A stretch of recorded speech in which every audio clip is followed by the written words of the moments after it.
வணக்கம். நிகழ்ச்சி மூலமாக உங்களை சந்திப்பதில் பெரும் மகிழ்ச்சி அடைகிறேன். வாழ்க்கையில் வெற்றி பயன் நோக்கி பயணம் செய்து கொண்டிருக்கிறீர்கள். இந்த பயன்கள் நல்ல முறையில் வெற்றி பெற என் அன்பின் வாழ்த்துக்கள். நீங்கள் நல்லா இருப்பீங்க. இப்போ இருக்கிறத விட 1000 மடங்கு அதிகமாகும்படி நம்ம சேனைகளின் கர்த்தர் தாமே உங்களை ஆசீர்வதித்து உயர்த்துவாராக. நல்ல கவனிச்சு பாருங்கள்.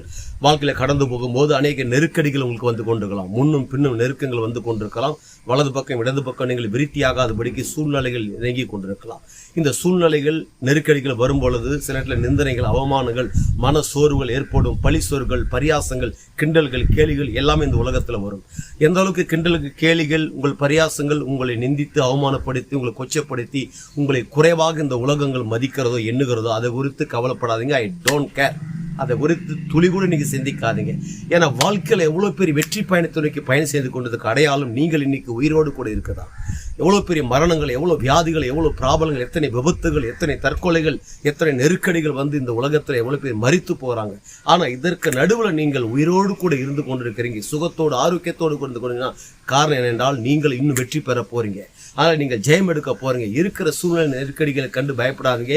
அநேகர் இந்த உலகத்தில் உங்களை குறை சொல்லி கொண்டிருக்கலாம். அவங்க அதை பேசிக்கிட்டு இருக்கட்டும். ஆனால் நீங்கள் எதை பேச வேண்டும் என்றால் அவங்க பேச நீங்கள் பேசாதீங்க. நீங்கள் எதை பேச வேண்டும்? கர்த்தர் எனக்காக யாவை செய்து முடித்திருக்கிறார். கல்வாரி சிலுவையில் சிந்தப்பட்ட இரத்தத்தினால் நான் அவருடைய பிள்ளையா இருக்கிறேன், நீதிமானா இருக்கிறேன். அவருக்கு முன்பாக என்னை நிரபராதியா, ராஜாக்களாக, ஆசாரியாக தேவன் நிற்க வைத்து அழகு பார்த்து கொண்டிருக்கிறார். அதனால இதை குறித்து நீங்கள் பேச வேண்டும். அப்படி இதை குறித்து நீங்கள் பேசும்போது என்ன உண்டாகுது என்றால் அவங்க பேசுறது உங்கள் காதுகள் எட்டாது.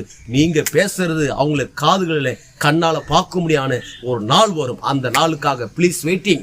இவர்களும் காத்து, இன்னும் கொஞ்ச நாள் காத்துறீங்க. உங்களுக்கு குறித்து வாக்கு தத்துவங்கள் இந்த உலகம் முழுவதும் வெளிவரும். அப்போது நடப்பது என்ன? ஒட்டுமொத்த உலக நாடுகளுக்கு நாம் ஆண்டவர் இயேசு கிறிஸ்து உங்களை கடன் கொடுக்கும்படியாக வைக்கிறார். நீங்கள் வற்றாத நீரூற்றை போல் இருப்பாய் என்று சொல்லி உங்களிருந்து விடைபெறுகிறேன். உங்க நண்பன் ரவி, பெரிய பாளையம்.